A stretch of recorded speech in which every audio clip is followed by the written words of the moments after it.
Урматтуу радио каармандар, азыр сиздер адабияттуу уктуруубуздан Кыргыз Республикасынын баатыры академик Мамбет Мамакеевдин Мезгил жана инсан аттуу автобиографиялык чыгармасын Кыргыз Республикасынын эмгек сиңирген артисти Эгемберди Бекболиевдин көркөм окуусунда угасыздар. 5-чи уктуруу.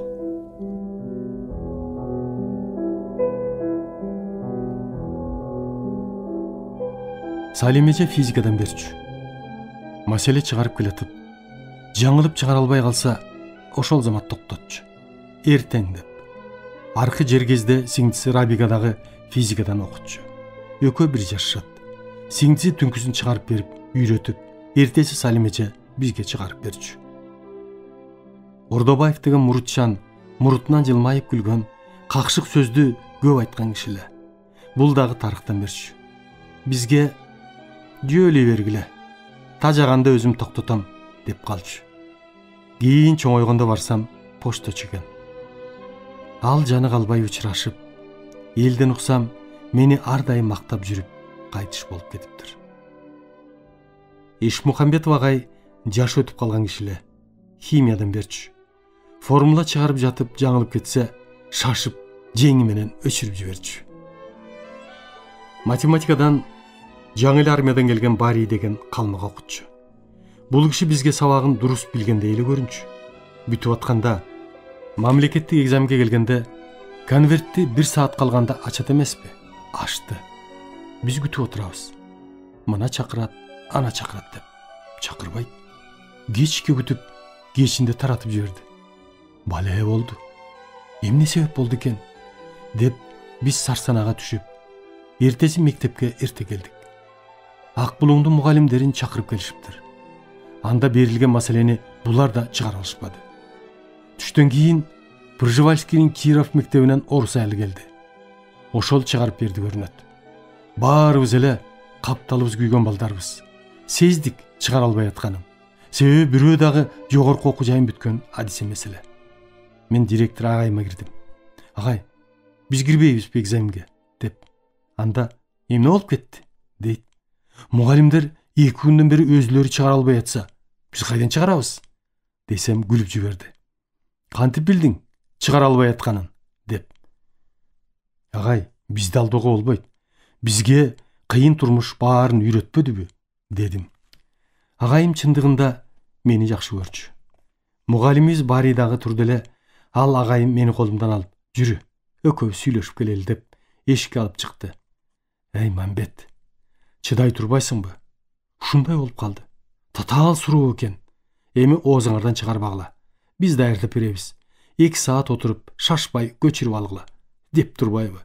Жарайт агай, деп мен балдарга барып айтып, кеңешип, экзаменге киргенде кыйналып кысталып чыгарып жаткансып, 2 саат дегенде шашпай көчүрүп бердик.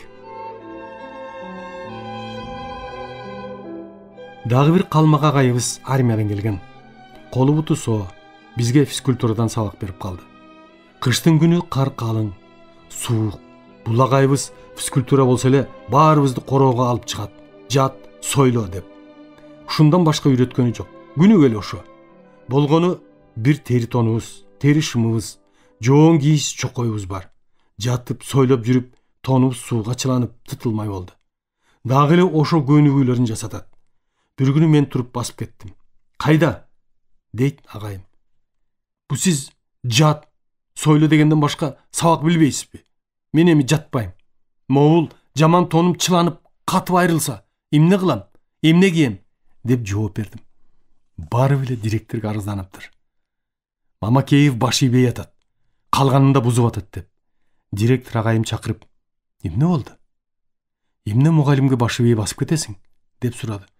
Агай, мен физкультурадан качкан жокмун. Могу агай күнүгө эле эшикке чыгарып алып, жат, сойло дегенден башканы билбеген неме экен? Десем, күлүп жиберди. Бара бер, деди. Ошондон кийин жат, сойло дегенден кутулганбыз. Кийин байкап көрсөм, ал дагы жөн эле жүргөн сол токон экен. Мугалим жоктугунан армияга барып келди. Бирдеме билет го деп кызматка ала беришкен.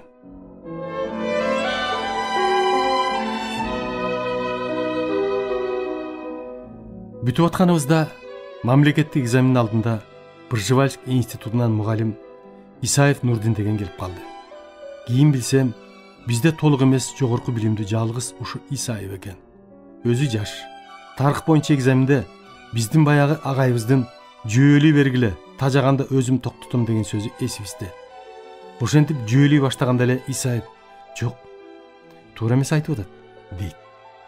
Биз ага көп көңүл бурбай, баш ийбегенсип, колду чулгуп коюп сүйлөй бердик.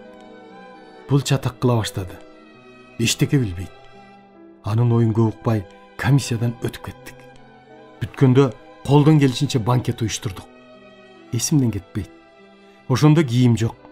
Армиядан Мукаш Бердибаев деген агам келип калды. Бойлуу, чоң киши эле. Барып, аба, өтүгүңдү, шинелиңди берип тур деп сурап алып, атасынын Бердибайдын бир түлкү тебетеги бар эле. Ошондо сурап кийдим. Шинели жерди шыпырып калды. Өтүгү да чоң экен. Болбой эле ушуларды кийип жасанып бардым. Болгон тамагыбыз бозо, кымыз, боорсок, аз-маз эт. Анда күчтүү бозо кадимкидей кызытып койчу. Бүтүп аткандар Исаевка ызырынып калдык эле. Ушуну кичине окутуп коелу деген чечимге келдик. Директор агай кыраакы киши эле, байкап калыптыр. Мени чакырып, акмактанба. Мен сезип билип турам. Эртең уят болобуз, деп турат.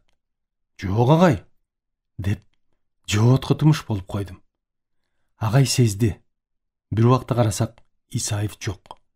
Акырын алып чыгып, качырып жибериптир. Кийин мен чоңоюп, доцент, мед институтта партком бюро мүчөсү болчумун. Исаев ошондогу агайыма байланыштуу бир чатак иш болуп кетти. Ал жерде философия кафедрасын профессор Абдылдаев таап алды деген өтө заардуу, бирок өзүнүн кесиби философиясын мыкты билген адис башкарчу. Анын кемчилиги чатак адам эле. Ал убакта философия, партия тарыхына эч ким каршы сүйлөй алчу эмес. Ушуга таянып Абдылдаев өтө катуу кармачу. Бир күнү эле партбюродо ызычуу түшүргөн чатак иш каралды. Көрсө, ошол менин агайым Исаев 6 курстун балдарынан акча чогултуп алып колго түшүп калыптыр. Биз талкуулап атабыз. Исаевдин түшүндүргөнү, бүтүрүүчү курстун балдары акча чогултуп, агай, сиз сейфиңизге салып катып койсоңуз, кийин бүтүрүү кечесинде керек болуп калар, ошондо алалы дегенден алып катып койдум эле, дейт. Мен чыдабай ачуум келип, жолдош агай, бир убакта мага агай элең. Азыр карасам, менден кичүү болуп, ини болуп калыпсың. Бул жерде отурган бюро мүчөлөрүн ким деп ойлоп турасың? Баары эле эчтеке түшүнбөгөн макоо адамдар деп ойлоп турасыңбы? Чынын айтсаң, туура болор эле. Мед институтта хирургия, терапия деген негизги кафедралар бар. Эмне үчүн ошол студенттер мага алып келип каттырып койбойт? Дедим. Ошентип айткан жообуна эч кимибиз ишенбей, алганы далилденип калып, партиядан чыгарылсын, иштен алынсын деген жыйынтыкка келдик. Ошондон кийин Исаев Казакстанга качып кетип, ал жакта бир топ жыл иштеп жүрүп келди деп уктум. Өткөн жылы бир жерден көрүп калдым. Өтө карыган, таяк менен араң басып жүрөт.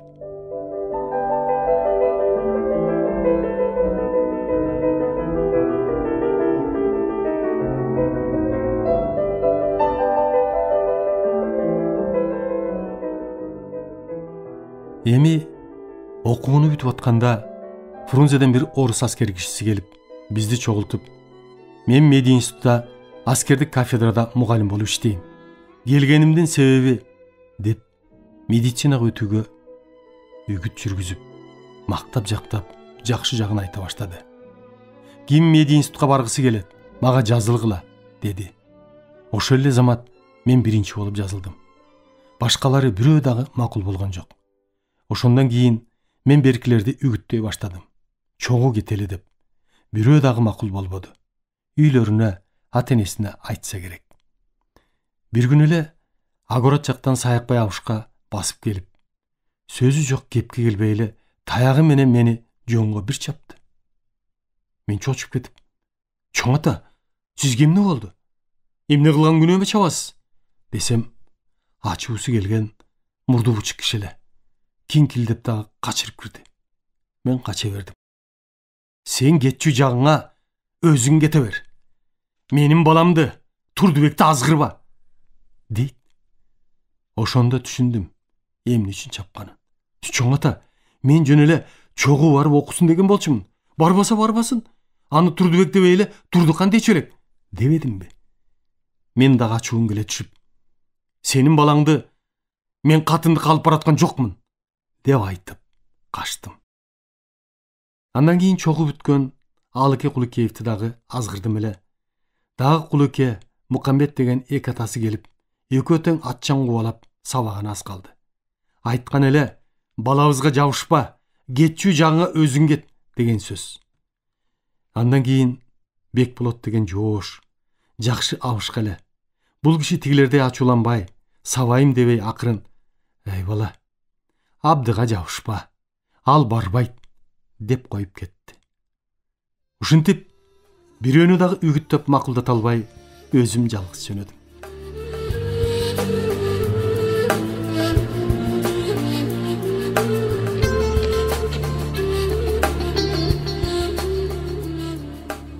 Кеткенде эч чамам жок.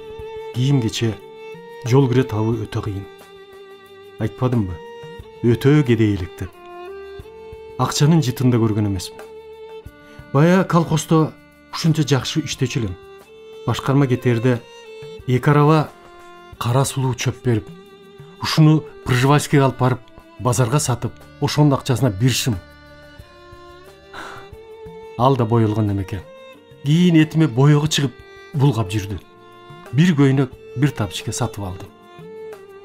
Энемдин бергени жүндөн токулган, тизеге чейин жеткен байпак. Бир мешоктой арпа талкан. Ушуну менен Пржевальскийге автовокзалга келсем, анда автобус, машина деген жок.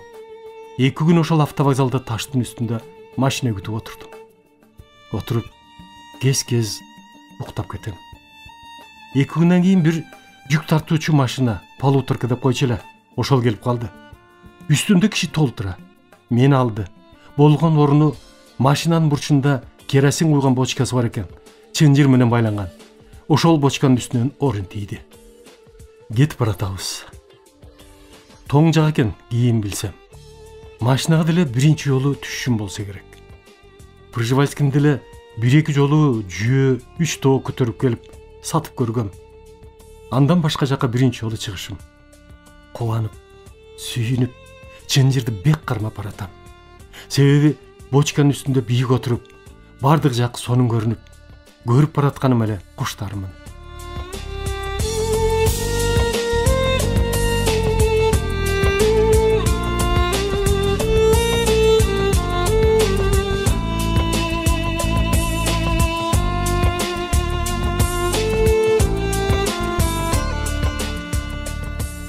Жолдон Быстровкага токтоду. Дарбызды биринчи көрүш. Кичинесинен бир дала коюп, кеспей эле тишим менен кабыгын коша катыра жей баштасам, саткан адам менин билбестигимди көрө коюп, "Ой бала, мунун ичиндеги кызылын жейт, көгүн, кабыгын жебе", деп түшүндүрүп берди.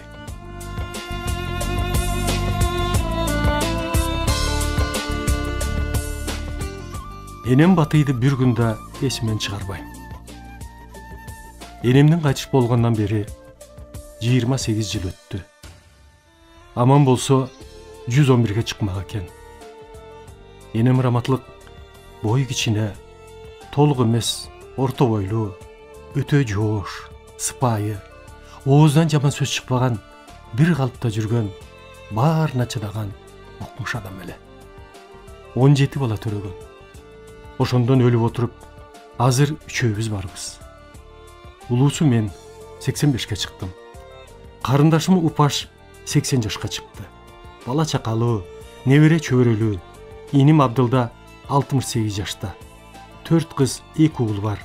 Баары үйлүү жайлуу. Эне деген бала үчүн ал канча жашка чыкпасын, кандай акыбалда болбосун, түшүнгөн жан үчүн эне бойдон кала берет. Бизди бул жарыкчылыкка ким алып келди?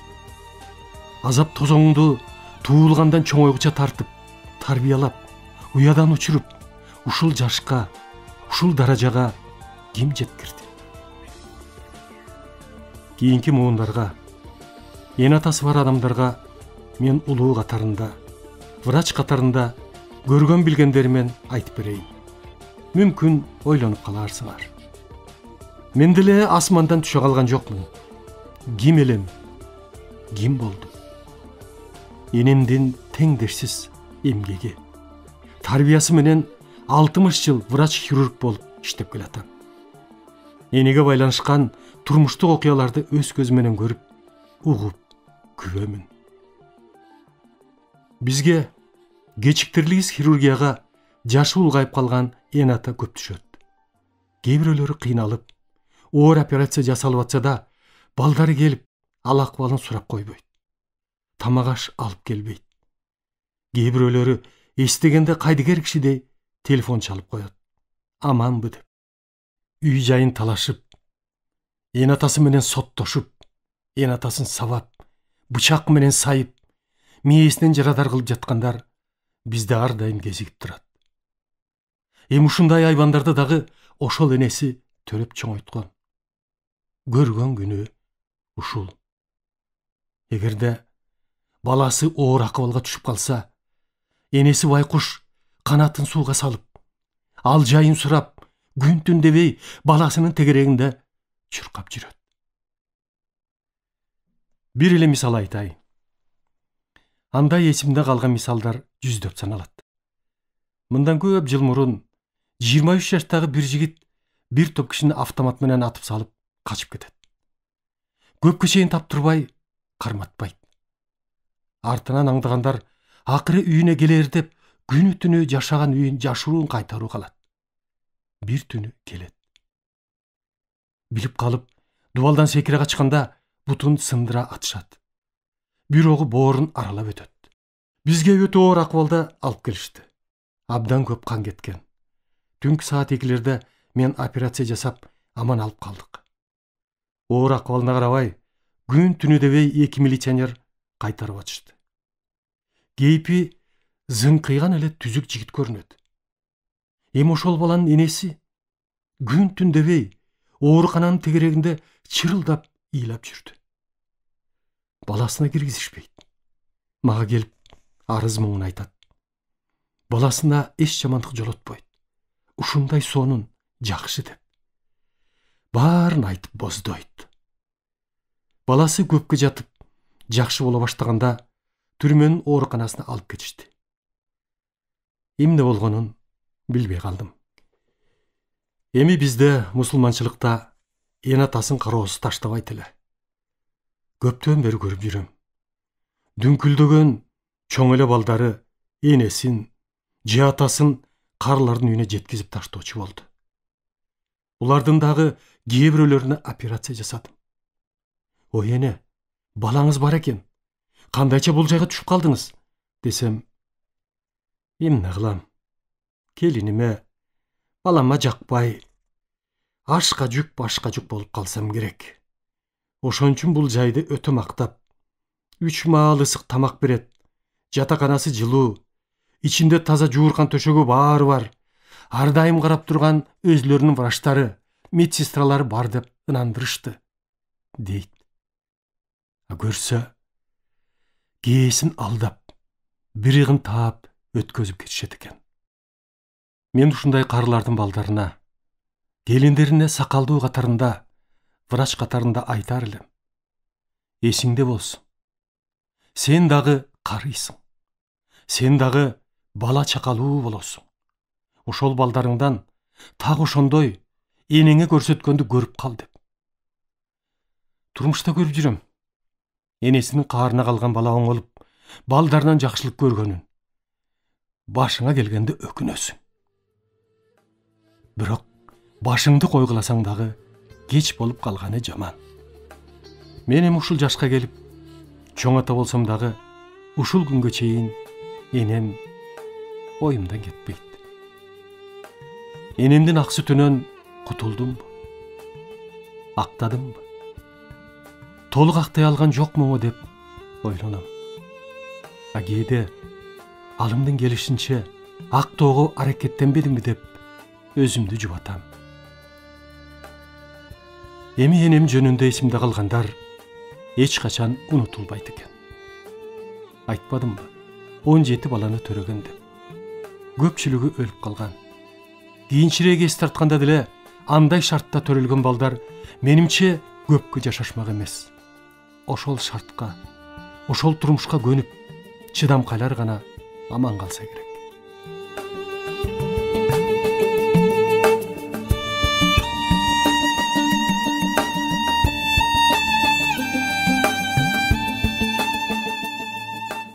Күз мезгили. Энемдин төрөр убагы келип калгансыды. Сарсанаа болгонум эле толго кармап, энем төрөп калса, ким төрөтөт? Көрүп жүрдүм. Толго күчөгөндө каканагы жарылып, суу кете баштаганда убакты жетти деген белги болсо керек. Бир жолу күчтүү киши артына отура калып, тизесине отургузуп төрөткөнүн эстейм. Айылда андай адам жок. Бүт армияда. Кечке жуук энем байкуш жоош киши. Кичине кыңкылдай баштады. Түшүндүм, толго башталганын. Көчөнүн четинде мамакенин карындашы аны эжекем турчу. Ага чуркаган бойдон жетип барып, эжеке, энем толгосу башталды окшойт десем, эжекем тез эле мени менен кошо чуркап келди. Энем бир аз кыңкыстап жатып эле, эч жардам жок, өзү төрөп салып отурбайбы? Сүйүнгөнүмдү айтпа. Төрөгөндөн кийин эжекем баланы бир жаман чүпөрөккө ороп алды. Баланын дымы чыкпайт, ыйлабайт. Мен көрүп жүрчү элем. Эгер дымы чыкпаса, чаканы калдыратып, же муздак суу чачып жиберсе үнү чыкканын. Мен да ушуларды жасап жиберсем, анан үнү чыкты. Аман экен деп сүйүнүп калдым. Түнкү саат 1-2 болса керек. Анда электр деген жок. Эптеп майга жүндү салып, шам жасасак, жылтырап күйүмүш болчу. Эртеси эртең менен баланын өңүн көрөйүнчү деп, жарыкта көрө коюп, эсим чыкты. Адамга окшобойт. Чымчыктын кызыл эт балапандарын көп көрчүмүн. Кейпи ошонун эле өзү. Башы, курсагы чоң, колу чийдей, кабыргалары арсайып бир укмуш көрүндү. Ойлодум, ушул кантип адам болсун деп. Кийин түшүндүм. Мындай төрөлүштүн себеби боюна болгону энем байкуш бир ырыстуу тамак ичкенин көргөн эмесмин. Баланын өсүшү эненин түзүк тамак ичишине байланыштуу болот экен. Энем төрөгөндө огородубуз 40 сотук жер эле. Толтура арпа айдаганбыз. Арпа бышып кетти. Мен ошого чейин оро коргонду жакшы үйрөнө элек экенмин. 2-3 күн оруп аракет кылдым. Колумду кесип атып, бир аз ордум. Энем байкуш баарын көрүп туруп, 4-күнү күнү өзү туруп, 2 күндө оруп койду. Анда жок дегенде талканыбыз кенен болсочу. Энемди күчүнө келтирип ордургандын себеби мындай эле. Ошонун алдында биздин айыл чоң айыл болчу. Мектептин комсомолдору болуп, бир комсомол уюмубуздун 82 мүчөсү бар. Бир күнү райком комсомолдун катчысы, эсимен чыкпайт, Исмаилов деген 2 буту жан башынан тубаса майып болуп чыгып кетсе керек. Өрдөкчө баскан киши эле. Ошон үчүн армияга барбай калса керек. Сайраган өтөттүң киши келип тапшырма берди. Ар бир комсомолдон фронтко бирден тоок чогултасың деп. Анда фронтко дегенде жок деген сөз болчу эмес. Ошол замат бала дебей, чоң дебей так аткарчу элек. 82 тоокту бир эле күндө чогулттук. Бир өгүз арабанын алдына кендирден чоң салып алып, буттарын байлаштырып, Ак Суу райком комсомолуна алып келдим. Кирип, агай, айтканыңызды аткардым, тоокторду алып келдим, дедим. Азаматсың деп айтат го десем, тескерисинче, сен акмак, эмне алып келдиң? Алып кел дегенде алып келбейсиңби? Дейт. Агай, өзүңүз алып кел дебедиңиз беле? Десем укпай, алып кет кайра. Алып кел дегенде алып келесиң, деп кууп жиберди. Кайра үйгө алып келдим. Үйдө сарай деген жок. Буларды качырып жоготуп жиберип кантип төлөйм? деп сарсанаа боло баштадым. Ойлонуп, жаман тамдын оозун бекитип, уча качпасын деп тооктордун канатын кесип, 2 күнү камап салдым. Кудай жалгап, ошолор жумуртка тууй баштады. Энеме күнүнө 3-4 жумурткадан бышырып берип атып, тыңып кетти.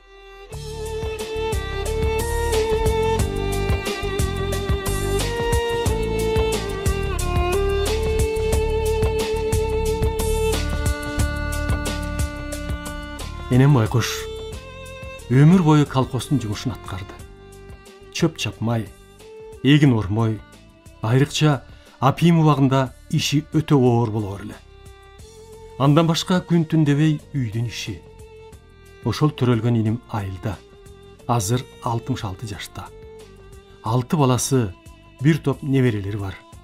Ажал жок болсо адам жашайт экен да. Ушунчалык кедейчилик, уруш убагы.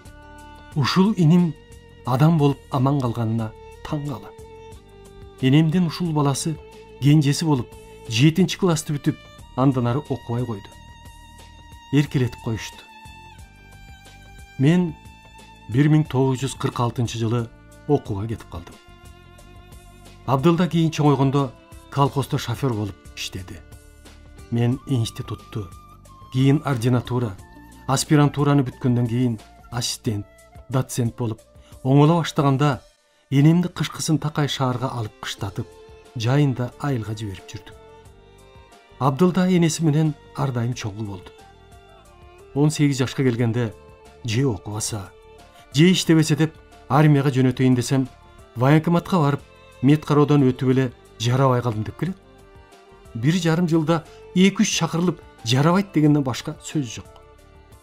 Бир күнү хирург Иерусалимский деген мени жакшы таанычу. Биргиштешип калганбыз. Көчөдөн кезигип: "Мамбет, сен мага 100 грамм карызсың" деп тамашалап калды. Эмне болуп кетти десем, "Сенин иниң Абдылданы мен армиядан алып калып жүрбөймүнбү?" дейт. "Хой, аны сенден ким сурады? Муну алып кал" деп десем, "Сен өзүң сурап атасың да" дейт. Көрсө, иним комиссияга келгенде тигинин кулагына шыбырап койчу турбайбы? "Авам суранды" деп. Буга акылынын жеткенин карабайсыңбы? Ушул хирург болгондон кийин авамды тааныйт го деп шыбыраса, ал ишенип, болбогон шултоо таап калтырып коюптур. Ошондон ачуум келип, үйдөн инимди айдап военкоматка алып барып, комиссияга кирип, менин көзүмчө текшергиле. Эч оорусу, кемтиги жок деп армияга айдатым. Себеби мурун ошол убакта армия деген укмушта. Окутуп, тарбиялап, адам кылып жиберчү эле. Ошентип, Сибирдин алыскы Уссурийск деген жеринде армияга кетти.